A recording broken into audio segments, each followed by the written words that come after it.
राखी, सुन रही हो? मैं बाहर जा रहा हूँ, आज थोड़ा देर से आऊंगा, समझी? अब देखो, सुबह सुबह तो कोई भिक्षा देता नहीं है, इसीलिए सोचा थोड़ा इधर उधर घूमकर उस गांव में जाऊं। देखो, अगर ज्यादा मिल जाए तो अच्छी बात है। 2 दिन से ठीक से तुम्हें खाना भी नहीं खिला पा रहा। कहाँ जा रहे हो? तुम्हारी तबीयत ठीक नहीं है। मैंने तो तुम्हें जाने को नहीं कहा। घर में जो कुछ है वही खा लो। उफ, तुम भी एक बात नहीं सुनते। हो राखी, घर में बैठकर तो कुछ नहीं होगा। तुम तो कुछ खा ही नहीं सकती। अरे वो सूखा चावल, नमक, लहसुन तुम कभी खाती हो क्या? हैं? अगर मैं अकेला होता तो कोई बात नहीं थी, लेकिन अब तुम हो, तुम्हें अगर ना खिला पाऊं तो मुझे बहुत दुख होता है। नहीं नहीं, मैं ठीक हूँ, तुम्हें जाने की जरूरत नहीं है। अरे नहीं नहीं नहीं नहीं नहीं, कितनी बार कहूँ तुम्हें? देखो, जब से तुमने मेरे साथ अपने घर को छोड़ा है, तब से तुम्हारे चेहरे पर कभी खुशी नहीं आई। क्या सुलूक कर रहा हूँ तुम्हारे साथ? तुम्हारे लिए कुछ अच्छा नहीं कर पा रहा हूँ। माफ करना राखी। अरे अब मैं क्या कहूँ तुमसे? मैं कह रही हूँ ना, सुनो, मैं तुम्हारे आगे हाथ जोड़ती हूँ। मैं तुम्हारे साथ खुश हूँ, विश्वास करो। ज्यादा मत सोचो, सब ठीक हो जाएगा। ये सारी मुसीबतें खत्म हो जाएंगी। ये तो सिर्फ शब्दों की बात है राखी। छोड़ो, मुझे देर हो रही है, अब मैं जाता हूँ। सुनो तो। हाँ हाँ, आ रहा हूँ आ रहा हूँ। माधव बाबू, कैसे हैं आप? अरे देवराज, अपना पैसा लेने आए हैं क्या? ये लो, आपकी बख्शीश महाराज से अपने बिजनेस छिपाने के लिए। बहुत बहुत धन्यवाद आपका। हाँ बिल्कुल बिल्कुल बिल्कुल, आपका जो भी बिजनेस है, अगर महाराज को पता चल जाए तो वो एक ही दिन में सब खत्म कर देंगे। हाँ। पर ये बताइए, इस बार थोड़े पैसे कम हो गए हैं, अगली बार इतना कम मत लेना। हाँ, कह रहा हूं मैं। और क्या देवराज, अब मेरी बेटी घर छोड़कर चली गई है, बिजनेस पर ध्यान नहीं दे पा रहा हूं। अब किसके लिए बिजनेस करूं? मेरी एकमात्र बेटी, वो भी एक भिखारी के साथ भाग गई। अब बताओ मैं क्या कहूं? तो फिर आपकी समस्या का हल मैं निकाल सकता हूं। मतलब समझा नहीं कुछ। देखो, मतलब ये है मेरे कहने का कि वो जो हरी है ना, उसे हटा देते हैं। मैं क्या करूंगा कि एक आदमी लगा दूंगा, वो हरी को हटाते ही आपकी बेटी कुछ दिन रो धो कर वापस आपके ही पास तो लौट के आएगी। और कहां जाएगी? अब कोई जगह भी तो नहीं है उसके पास। क्या कहते हो? अरे वाह वाह वाह वाह वाह वाह, ये तो बहुत अच्छा आइडिया दिया तुमने। हाँ, अब मैं अपनी बेटी को वापस लाकर रख सकता हूँ। सुनो देवराज, तुम हरी को हटा दो, फिर जितने पैसे चाहिए उतने मैं दूंगा, जो चाहिए वो मैं दूंगा। ठीक है? ठीक है, मैं देख लूंगा, सब देख लूंगा जमींदार बाबू, आप चिंता मत करो, मेरे ऊपर छोड़ो। राखी, ओ राखी, कौन है? ओ लीला, आओ आओ, बैठो। अकेले घर में अच्छा नहीं लग रहा था, तुम सही समय पर आई हो। मेरी भी यही हालत थी, सोचा तुमसे मिलकर आती हूँ। लेकिन तुम इतनी सुबह सुबह एक भिखारी के घर क्यों आई हो? समाज के लोग क्या सोचेंगे? राखी, तुम भी इस समाज के भेदभाव को मानती हो? मैं तो सोच रही थी तुम इस जमाने की आजाद लड़की हो, तुम्हारे मुंह से ये बातें अच्छी नहीं लगती। राखी, नहीं नहीं लीला, मैं ये नहीं मानती और ना ही इसका समर्थन करती हूँ। पर अगर तुम्हें कोई परेशानी हो तो इसलिए कहा मैंने। अगर तुम इस समाज के ढांचे को बदलने की हिम्मत नहीं दिखाओगी तो और कौन दिखाएगा? हाँ, ये बिल्कुल सही है, तुम्हारा शुक्रिया। तुम्हारे पिता कैसे हैं राखी? क्या उनसे बात की तुमने? नहीं, पिता ने मुझसे कोई संपर्क नहीं किया। मैं हरी के साथ भाग कर आई हूँ। पिता को बहुत दुख हुआ है, लेकिन वो एक अच्छे इंसान नहीं है, गलत धंधे में लगे हैं। घर में गलत लोगों का आना जाना रहता है। मुझे उस घर में रहकर अच्छा नहीं लगता था। ठीक है, इस बारे में ज्यादा मत सोचो राखी। 2 रुपए दे दो, भगवान के नाम पे 2 रुपए दे दो। देखो, 2 दिन से कुछ खाना नहीं पाया हूँ, 2 रुपए दे दो। ओ, तो हमारे हरे बाबू भिक्षा मांग रहे हैं। चलो जाकर थोड़ी मस्ती लेते हैं इनकी। अरे देवराज बाबू, थोड़ी सी भिक्षा देकर मदद करिए, बहुत दिनों से कुछ खाया नहीं है। अगर आप मदद करते तो बहुत आभार होता। ओह, बहुत दुख हो रहा है ना खाना ना पाकर? क्यों हैं? अरे आप हंस रहे हैं मुझ पर? तो क्या, मुझे तो तुम पर हंसी ही आ रही है। एक काम करो, थोड़ा रो लो तो खुश हो जाओगे। अरे जमींदार की बेटी को लेकर भागते वक्त याद नहीं था कि घर में कुछ नहीं है? ये तो वैसी बात हो गई कि बौने हो लेकिन चांद पे हाथ डालना है। बड़ा साहस किया तुमने। क्यों? देखिए, आप नहीं देना चाहते हैं तो मत दीजिए, लेकिन कृपया करके मुझे अपमानित मत कीजिए। ओ बाप रे बाप, मुझे अपमान का ज्ञान। चिंता मत करो, ज्यादा दिन नहीं, तुम्हें भिक्षा मांगनी नहीं पड़ेगी। बहुत जल्दी तुम खत्म हो जाओगे। हाँ। मतलब आप कहना क्या चाहते हैं? कुछ नहीं कुछ नहीं, बस मैं तो इतना कह रहा हूं कि मन लगाकर भिक्षा मांगो। हाँ। चलता हूं मैं तो। महारानी, आप क्या कर रही हैं? कुछ खास नहीं कर रही थी। आप थोड़े चिंतित लग रहे हैं, कुछ हुआ है? चिंता की बात तो है, राज्य के मंत्री देवराज वो अपना काम ठीक से नहीं कर रहा। मतलब क्या हुआ देवराज को? क्या वो अपना काम ठीक से नहीं कर रहा? पता नहीं रानी, लेकिन कई दिनों से देख रहा हूँ कि वो ज्यादातर दिन काम से भाग रहे हैं और फिर अगले दिन कहते हैं कि बीमार था। लेकिन उसे देखकर या उसकी हालत देखकर कभी नहीं लगता कि वो बीमार था। हो सकता है देवराज सच कह रहा हो। अरे नहीं रानी, मैंने सुना है कि जब वो महल में नहीं आता तो कहीं बाहर चला जाता है, लेकिन कहाँ मुझे ये नहीं पता। तो आपको इस मुद्दे को अच्छी तरह से जांचना होगा महाराज, नहीं तो महामंत्री हमसे आगे निकल जाएगा। हाँ, ठीक कहा तुमने। मैं कल से कुछ लोगों को लगाऊंगा देवराज पर नजर रखने के लिए। थकोगे नहीं? शरीर पहले से खराब है, फिर भी न जाने आज क्यों चले गए और इतनी देर से वापस आए हो। अब अगर तबीयत ज्यादा खराब हो गई तो क्या करूंगी? थोड़ा सुनो ना। हाँ, बहुत थक गया हूँ। हाँ, क्या मैं तुम्हें बहुत कष्ट दे रहा हूँ? तुम चुप रहो। और बहुत परेशानी में डाल दिया है क्या मैंने तुम्हें? ठीक है, सुनो, आज क्या है, देवराज बाबू से मुलाकात हुई। उन्होंने कुछ बातें कही। देवराज, क्या कहा उन्होंने? पहले तो मैंने उनसे थोड़ी भिक्षा मांगी, सुनते ही वो हंसने लगे। फिर कहने लगे कि अब मुझे ये सब करने की जरूरत नहीं, जल्द ही खत्म कर देंगे। हाँ, ये देवराज बड़ा बदमाश है। मेरे पिता के पास अक्सर जाता है, जरूर मेरे पिता ने उसे ये सब करने को कहा होगा। मेरे पिता भी सच में क्यों मेरी जिंदगी के पीछे पड़े हैं? मुझे अच्छा नहीं लगता। सुनो, तुम बहुत सावधान रहोगे। मैं कल अपने पिता से बात करूंगी, उन्हें समझा दूंगी कि हमारे पीछे पड़ने का क्या परिणाम होगा। हाँ, लेकिन जो भी करो बहुत सावधानी से करना। मैं भी ध्यान रखूंगा, तुम भी ध्यान रखना और ज्यादा चिंता मत करना। हम एक दूसरे के साथ रहेंगे, सब ठीक हो जाएगा, सारी मुसीबतें खत्म हो जाएंगी। ठीक है? पापा, पापा, कहाँ हो तुम? पापा, बाहर आओ। अरे तू आई है, और वो हरि को क्यों छोड़ दिया? चलो, बहुत अच्छा किया रे तू, बहुत अच्छा। उस भिखारी के साथ रहने में कोई समझदारी की बात नहीं। छी छी छी छी, पता नहीं कैसा आदमी है। चल, मैंने तुझे माफ कर दिया। अब बेटी है तो बेटी से गलती हो सकती है। हाँ हाँ हाँ हाँ हाँ, कैसा चेहरा हो गया है तेरा। खाना नहीं दिया क्या उसने? हाँ, देगा भी कैसे, खुद तो ठीक से खा नहीं पाता, तुझे कैसे खिलाएगा? चल चल बेटा, चल चल। पापा, इतना मत बोलो।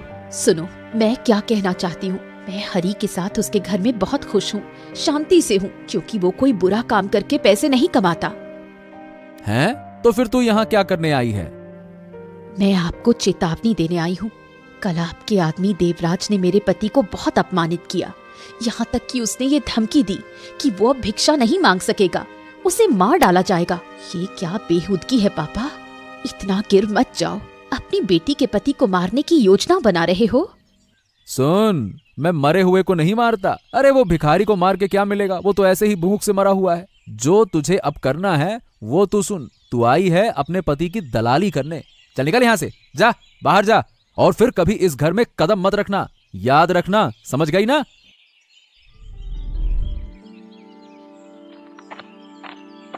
प्रणाम महाराज, प्रणाम, शुभ प्रभात। शुभ प्रभात, शुभ प्रभात। मैंने जो काम तुम्हें दिया था वो काम हुआ क्या? नहीं महाराज, दरअसल मेरी तबीयत ठीक नहीं थी, इसलिए सब काम हो नहीं पाया। कल तो बहुत बुखार था, मैं बिस्तर से भी उठ नहीं सका महाराज। अच्छा, सच में? लेकिन कल तो तुम्हें बाहर देखा गया था, मेरे एक विश्वस्त आदमी ने बताया।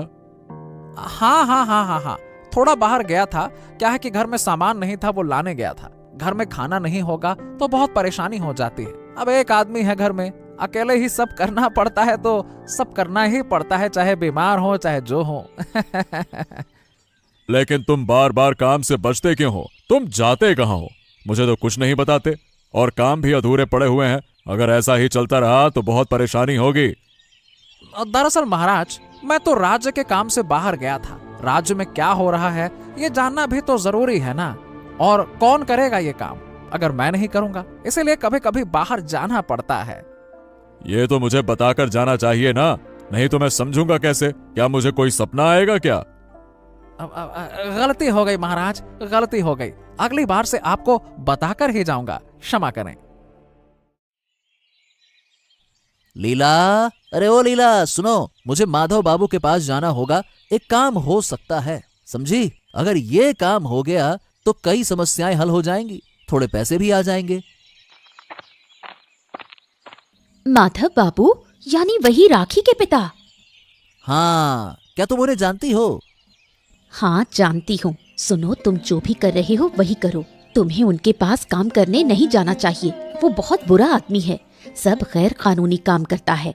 तुम मत जाओ। आज ही मैंने राखी से बात की है। राखी खुद अपने पिता को सहन नहीं कर सकती। वो उस दम घोटने वाले माहौल में नहीं रह पाई और हरि के साथ भाग आई है। तुम मत जाओ, हमें जरूर कोई अच्छा काम मिल जाएगा। तुम्हें वहाँ नहीं जाना चाहिए। ओह, बुरा काम होगा तो कर लूंगा। अरे मैं तो एक कर्मचारी की तरह वहाँ काम करूंगा। सामान लाना ले जाना यही होगा और क्या। अब तुम मुझे रोको मत, घर का बोझ मुझे उठाना है। ऐसे कब तक चलेगा? ये काम करके घर नहीं चल सकता, तुम अच्छी तरह समझ सकती हो। ठीक है, लेकिन जो भी करना हो बहुत सावधानी से और समझदारी से करना। क्या हुआ? तुम इतने चिंतित क्यों बैठे हो? राखी, मुझे बहुत चिंता हो रही है। अगर वो मुझे कुछ कर दे, अगर मैं मर जाऊं तो फिर तुम्हारा क्या होगा? कौन तुम्हारा ख्याल रखेगा? मैं सोचते सोचते बहुत परेशान हो रहा हूँ। मुझे मारे तो कोई फर्क नहीं पड़ेगा, लेकिन तुम्हारा क्या होगा, यही सोचकर मेरा दिल बहुत परेशान है। तुम्हें कुछ नहीं होगा। मैंने तो अभी कुछ समय पहले ही पिता से कह दिया था, वो कुछ नहीं करेंगे। और अगर करेंगे भी तो हम दोनों हैं, हम अपनी रक्षा खुद करेंगे। मुझे नहीं पता क्या होगा। तुम चिंता मत करो, हम कोई ना कोई रास्ता जरूर निकाल लेंगे। कोई भी हमें नुकसान नहीं कर पाएगा, देख लेना तुम। लेकिन क्या तरीका निकाला जाए? मैं तो एक साधारण इंसान हूँ, मेरे पास तो कोई काम नहीं है। कैसे कर पाऊंगा? किससे कहूँ राखी? सुनो, बात अगर ज्यादा बढ़ गई तो हमारे पास एक ही रास्ता होगा। रास्ता? कैसा रास्ता? हमें महाराज के पास जाना होगा। महाराज ही हमारी मदद कर सकते हैं और मेरे पापा और देवराज को वही सबक सिखाएंगे। प्रणाम जमींदार बाबू, आपने मुझे आने को कहा था, बताइए क्या काम है? ओ आदित्य, तुम आ गए। वाह वाह वाह, बहुत सही समय पे आए हो। अच्छा, क्या तुम्हें किसी काम का अनुभव है पहले? हाँ जमींदार बाबू, पहले क्या है कि मैं माल लेकर आना जाना करता था, आलू सब्जी के बोरों के साथ। हाँ तो ठीक है, लेकिन मेरे पास वैसा काम नहीं है। मेरे पास जो है वो थोड़ा अलग है। हाँ हाँ जमींदार बाबू, मैं सब कर सकता हूँ, बस आप थोड़ा समझा दीजिए, बाकी मुझ पर छोड़ दीजिए। हाँ तो ठीक है, सुनो, मेरे पास बहुत सारे धंधे हैं। उनमें से एक है नशे का धंधा। अब ये काफी बिकता है, लेकिन गांव के लोग इसके बारे में जानते नहीं हैं। तुम्हें घर घर जाकर ये पैकेट्स पहुंचाने होंगे और बताना होगा कि ये चीज कैसे बनती है और इसे खाने के बाद आदमी क्या से क्या हो जाता है। बस यही करना है तुम्हें। नशे का धंधा? लीला ने तो मुझे बताया था कि वो बुरा धंधा करती है, लेकिन मैंने सोचा था माल ही लोड करूंगा, लेकिन यहाँ तो सीधे मुझे लोगों को नुकसान पहुंचाने के लिए कहा जा रहा है। ओहो, ये घटिया चीजें बेचने को कहा जा रहा है। नहीं नहीं नहीं नहीं, मैं ये काम कभी नहीं करूंगा, वरना मैं खुद ही छोटा हो जाऊंगा। हाँ अरे क्या हो गया, किस सोच में पड़ गए? बताओ, तुम कर लोगे ना? हाँ हाँ हाँ, वो मैं कर लूंगा। ठीक है जमींदार बाबू, एक चीज लाना भूल गया था, मैं घर से वो लेकर आता हूँ। हाँ हाँ ठीक है, जाओ लेकर आओ, जाओ। क्या मैं आ सकती हूँ महाराज? हाँ, आओ आओ आओ। तुम तो राखी हो ना, माधव जमींदार की बेटी, है ना? हाँ महाराज। अच्छा बताओ, क्या कहने आई हो? महाराज, मैं अपने पति हरि के साथ शादी करके घर बसा चुकी हूँ। हम दोनों बहुत खुश हैं। हालांकि ये शादी मैंने पापा की मर्जी के खिलाफ की थी, इसलिए अभी भी पापा मेरे पीछे पड़े हैं। कल देवराज बाबू ने मेरे पति को धमकी दी है कि वो उसे खत्म कर देंगे। क्या? देवराज मतलब मंत्री? हाँ महाराज, महामंत्री देवराज पापा के साथ मिलकर काम कर रहे हैं। मेरे पापा बहुत बुरा व्यापार करते हैं, और ताकि आप इसके बारे में ना जान सकें, मेरे पापा ने देवराज बाबू को अपने साथ मिलाया है। इसके बदले पापा देवराज बाबू को बड़ी रकम देते हैं। ये मैं क्या सुन रहा हूँ, और ये सब मुझे कुछ पता ही नहीं था। देवराज राज्य का मंत्री होकर इस हद तक गिर गया? हाँ महाराज, कृपया हमारी मदद करें, नहीं तो मेरे पापा और उनके लोग मेरे पति को जान से मार देंगे। कृपया मदद करें। ठीक है, मैं जरूर कुछ करूंगा, तुम चिंता मत करो। लीला, लीला, अरे लीला कहाँ हो तुम? क्या हुआ? तुम इस तरह से हाँफ क्यों रहे हो? मैं माधव जमींदार के पास से किसी बहाने से भाग कर आया हूँ। तुम जो कह रही थी ना, हाँ सब सच था। मैं तो माधव जमींदार के पास इसी वजह से गया था कि शायद वो मुझे माल लोड करने का काम देंगे, लेकिन वहां जाकर पता चला कि वो तो नशे का व्यापार भी करता है। हाँ, और मुझे गांव-गांव जाकर लोगों को मनाना था कि वो नशे की चीजें खरीदें। हाँ, मैंने तो पहले ही कहा था कि वो बहुत बुरा आदमी है। वो सिर्फ अपने स्वार्थ को समझता है। हाँ लीला, तुम बिल्कुल सही थी। मैं अब वहां नहीं जाऊंगा, चाहे कुछ भी हो जाए। मैं जैसे पहले काम करता था वैसे ही करता रहूंगा।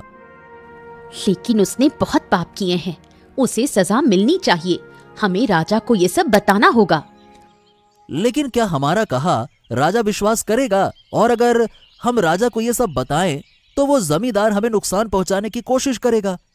हाँ, लेकिन मुझे लगता है कि राखी यानी जमींदार की बेटी शायद राजा के पास जाएगी और अपने पिता के सारे गंदे कामों के बारे में बताएगी। तो कहाँ है हमारे गुणधन महामंत्री? हाँ, क्या क्या क्या क्या राजा कहाँ से आ गए? तुमने निश्चित रूप से राजा को खबर दी थी कि मैंने कम पैसे दिए हैं। स्वार्थी कहीं के। नहीं नहीं नहीं नहीं नहीं, जमींदार बाबू, आपके खास आदमी देवराज ने मुझे कोई खबर नहीं दी। उल्टा वो तो आपका बिल्कुल विश्वस्त आदमी बन गया था और मुझे झूठ बोल रहा था। तो फिर महाराज आपको खबर किसने दी? कौन? अरे ये माधव की अपनी बेटी राखी आई और मुझे उसके पिता के सारे अपराधों के बारे में बताया उसने। सचमुच वाकई में वो महान लड़की है। इस तरह के दुष्ट के घर में इतनी अच्छी बेटी पैदा हो सकती है, मैंने कभी सोचा नहीं था। अब वो लड़की अपने पिता के पापों का बोझ कुछ कम कर सकती है। राजा जी मुझे माफ कर दीजिए। मैंने तो कुछ नहीं किया। मैं बस उसके साथ था। मैं सीधे जुड़ा नहीं था। मुझे छोड़ दीजिए, कृपया करके मुझे छोड़ दीजिए राजा जी, मुझे छोड़ दीजिए। माधव से भी ज्यादा तुम दोषी हो, जो एक राज्य के महामंत्री होते हुए इस गलत काम में शामिल थे। तुम्हें मैं माधव से भी ज्यादा सजा दूंगा, समझ गए? राखे, हरे, कहाँ हो? थोड़ा बाहर आओ। अरे राजा जी, आप आइए आइए आइए, अंदर आइए। कितनी खुशी की बात है कि आप मुझ जैसे भिखारी के घर पे आए हैं। राखी, अरे राखी बाहर आओ, देखो कौन आए हैं। कौन? राजा आइए। ओहो, इतने व्यस्त क्यों हो? तुम्हारे लिए खुशखबरी लेकर आया हूँ। खुशखबरी? आप जरूर हमारी रक्षा के लिए कुछ योजना लेकर आए हैं। यही कह सकती हो। मैं थोड़ी देर पहले तुम्हारे पिता के घर पे गया था और वहाँ उन्हें रंगे हाथों पकड़ लिया। वहाँ देवराज भी मौजूद था। मेरी सेना ने उन्हें बंदी बना लिया। अब वो कुछ सालों तक सजा भुगतेंगे। अगर उनके अंदर सुधार हुआ तो फिर हम उन्हें छोड़ देंगे, ठीक है? बहुत बहुत धन्यवाद महाराज। एक और बात राखी, तुम्हारी सच्चाई और तुम्हारे पति के प्रति तुम्हारी इतनी सच्ची मोहब्बत देखकर मैं तुम दोनों को एक और चीज देना चाहता हूँ। क्या? हरि को अब भीख मांगने नहीं जाना पड़ेगा, वो हमारे राजमहल में काम करेगा। इससे तुम्हारे घर की स्थिति सुधरेगी। हाँ बहुत बहुत धन्यवाद आपका महाराज, बहुत बहुत धन्यवाद। आपने हमारी इतनी मदद की। महाराज की जय हो, महाराज की जय हो।